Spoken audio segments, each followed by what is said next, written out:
Meu nome é Marcos Vinícius Bonfim, tenho 36 anos,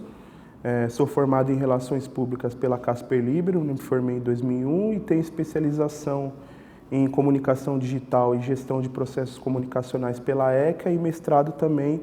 pela ECA USP. Olha, hoje em dia a gente pode colocar, acho que com toda a segurança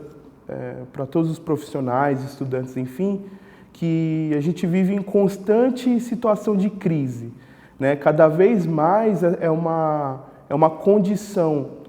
presente para as empresas, para as organizações do governo, para organizações do terceiro setor, essas situações em que a gente tem conflitos de interesse, né, entre uma posição de um ente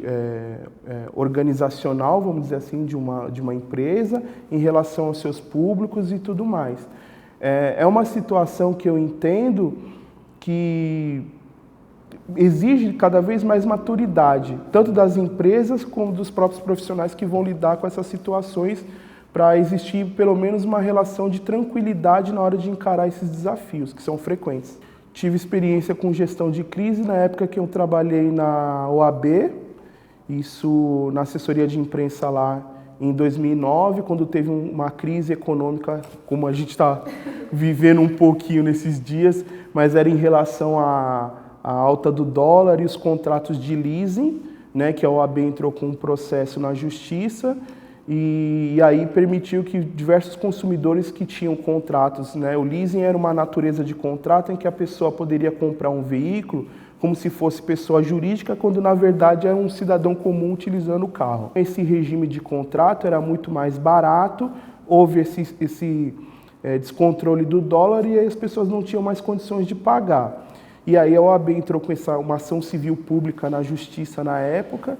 e teve a liminar em favor dos consumidores, contra as montadoras, contra os bancos na época, e aí a gente atendeu a imprensa, a população. Então a gente tinha essas duas frentes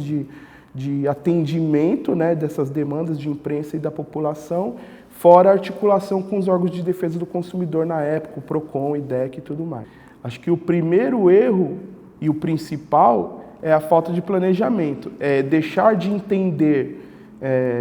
no seu processo produtivo, nos serviços em que vai executar e tudo mais, onde pode acontecer situações de conflito, onde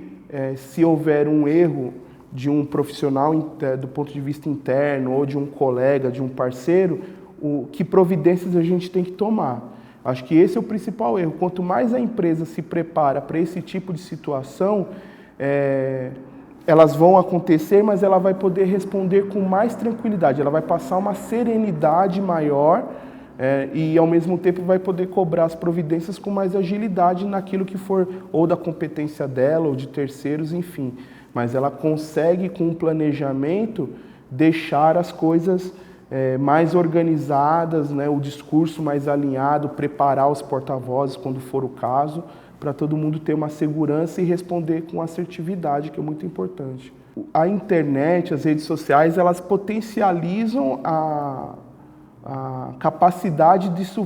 reverberar, de ter mais audiência em relação a uma situação crítica, né?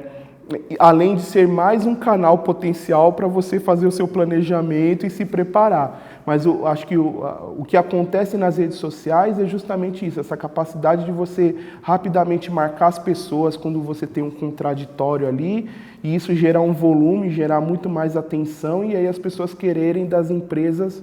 mais agilidade na resposta, mais assertividade. Uma dica seria